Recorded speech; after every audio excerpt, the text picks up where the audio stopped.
Ma dernière vidéo parlait du streaming illégal. C'est le moment parfait de parler d'une des meilleures séries du monde qu'il est possible seulement de regarder de façon illégale. On va évidemment parler de la série Scam Norvège. Scam, c'est une série norvégienne de 4 saisons dont la première est sortie en 2015. Quand j'en parle, j'aime bien dire que c'est la version soft de Skins. On tourne autour d'un groupe de lycéens. Ça traite de thématiques que vivent les jeunes de la même façon. Vous allez me dire, mais qu'est-ce qu'elle a vraiment d'original, cette série? Eh bien, elle est originale de bien des façons. D'abord, c'est une série produite par NRK. Qu'est-ce que c'est NRK? C'est un peu l'équivalent de France Télévisions en France. C'est une boîte qui appartient au ministère de la Culture de Norvège. Ça veut déjà dire beaucoup de la part de la Norvège. Les jeunes sont importants, on fait des programmes pour eux. Dès sa sortie norvégienne en 2015, la série est un gros bop. Toute la Norvège adore. Les jeunes, les vieux, ça rapproche tout le monde. Les acteurs de la série deviennent de véritables stars nationales. En moyenne, environ 192 000 téléspectateurs ont regardé la première saison. La série est originale dans son fond comme dans sa forme. Du jamais vu, les épisodes sortent à des moments précis de la journée, au même moment que la temporalité du récit. De plus, chaque personnage a un compte Instagram alimenté au fur et à mesure de la sortie des épisodes, incrusté au récit. Ça permet à tous les spectateurs de vivre la série à fond, comme s'ils étaient dans le même lycée que les personnages.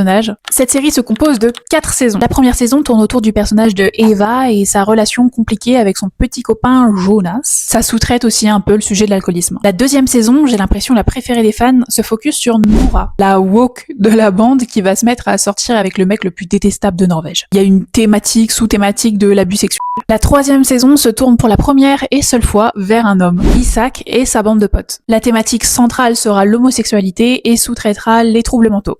Et la quatrième et dernière saison, ma favorite, celle de Sana, la bad bitch au cœur tendre. Elle traitera la thématique de la religion et notamment de l'islamophobie, ainsi que l'importance d'avoir un entourage de confiance. À peu près à partir de la saison 2, des images fuitent à l'international. Et les jeunes non norvégiens s'intéressent à leur tour à Scam. La production NRK reçoit une forte demande d'exporter la série à l'international. Malheureusement, ils refusent et se justifient en expliquant que les licences de musique utilisées tout au long de la série ne leur permettent pas de rendre les épisodes disponibles à l'extérieur de la Norvège. C'est là que le marché noir de Scam ouvre ses portes. Les jeunes norvégiens sont tellement fiers de Scam qu'ils veulent partager la série au monde entier. Donc, ils se mettent eux-mêmes à exporter les épisodes sur Facebook via des liens Google Drive. Tous les pays y mettent du leur. La série est traduite dans énormément de langues. C'est marrant de se dire que pour la majorité, c'est des mineurs qui sont mis à exporter et traduire les épisodes gratuitement juste pour le plaisir de partager. La production s'en rend compte et prend de grosses mesures contre les tentatives de propagation des épisodes sur Internet. La série est maintenant introuvable sur Internet, sauf sur un site dont je vous révélerai évidemment pas le nom pour pas vous inciter à faire des trucs illégaux.